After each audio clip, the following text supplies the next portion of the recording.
people know when you work for the royal family, it's a privilege, you know? And we know certain people, don't we, that have worked for the royals because of their association. Probably one of the most notorious ones would have been Crawfie, yes, oh, you know the book, right? And really, when you think about it, what she did all those years ago is tame when you think about what's gone on since then.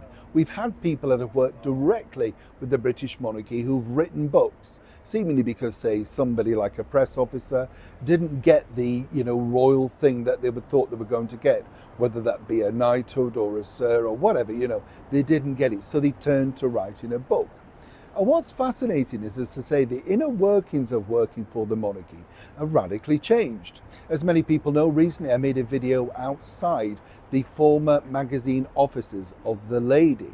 And this was literally started in the 1800s and was where, titled and aristocracy went to find the people that were going to assist them. You're not allowed to call them servants now, Johns, but they were servants, domestic help, whatever you want to call it. And this went on because literally The Lady was a very clever magazine. You could put this thing in anonymously with a PO box number and then people could come out and see you. And this is exactly how, right from Queen Victoria through the 19th century, 20th century, how they found staff. And what's fascinating is when you think about it, it's had to evolve. But there was a bigger situation that evolved literally in the 1930s through the war years. And many people at first were slightly appalled by this. But of course, it was the likes of the late Queen Mother, Queen Elizabeth, who knew exactly what was required to do. She needed to do this for two simple reasons. As ever, let me explain.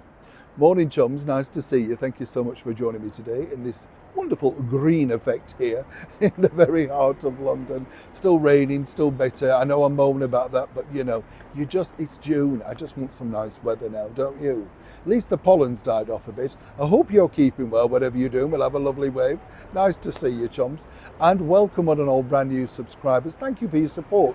Truly, I wouldn't do this channel without you. It's the fact that you consistently stay with me. I am very, very grateful. And of course, for bringing it to the masses. It's nice to see that we're sort of getting around all sorts of wonderful areas. I love reading the comments, by the way, from places that I've never heard of and think, where's that then? And then you have a look and think, wow, you forget that, I feel I'm just talking to you. You see what I mean? So when you come up and speak to me when I'm outside, I'm thinking, how do you know me? And then oh, Neil, I watch you on YouTube. All right, that's the beauty of the internet, isn't it? We're all closer friends. But thank you and welcome one and all.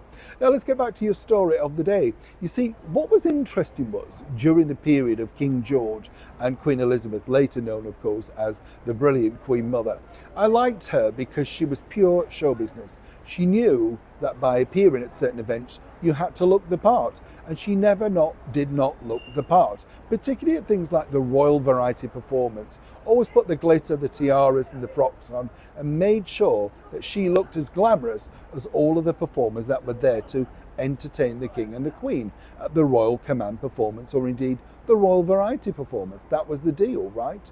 Now, what was interesting, I found, about this particular sort of story, and it's amazing what you find out, in fact, that you think everything's the same, but it changes all the time. You see, during the Second World War, domestic staff were very hard to find at Buckingham Palace, Windsor Castle, because many of the girls had gone off to be land army, doing all the jobs, of course, that the men who had departed to protect our wonderful island. And then, of course, the women who were at Bletchley Park. They were all doing different things, and domestic service was at a lower level. But banquets and things still went on to raise war effort. So Her Majesty the Queen, Queen Elizabeth, decided, well, there was only one thing that they could do, and this was an absolutely groundbreaking thing, because although it's slightly been trialled during the period of Edward VII, this time around, well, it wasn't a problem. You see, they had what they call stringers, freelance staff, who were there to help serve at, as I say, big royal events. But Queen Elizabeth worked out that the best people to do this were out of work resting actors and actresses. because they had, as she said, sort of personality, you know, the sparkling thing. You didn't necessarily need to know how to be a servant or indeed a person serving a drink, a cocktail, helping with dinners, etc. What she wanted was to cheer people up who were coming to Buckingham Palace. So for the very first time, they very discreetly would put ads in the theatrical papers, like The Performer and The Stage. But it didn't say Buckingham Palace. They only found that out when they arrived. Now, a lot of these people were actually better paid than the average domestic servant because they were used to performing. They could announce big events, you know, into Buckingham Palace, please be upstanding, and ladies and gentlemen. So they were literally performing as servants. And apparently this was how this brokered literally further and further down the line, because now, and I can testify to this, when I came to London originally, obviously I was working in theatre and comedy and musicals and stuff like that, but I also was signed up to agencies in down periods, and they would say to you, actually this is a royal appointment, you know, this is something that you might be interested in, but they would expect a certain thing. And that's how I learned about exactly how the royals sometimes recruited from the wonderful world of show business. And we have really the late Queen Mother, Queen Elizabeth, to thank for that. And it still goes on to this day, but it's just a secret between you and I. Neil Sean in the very heart of London.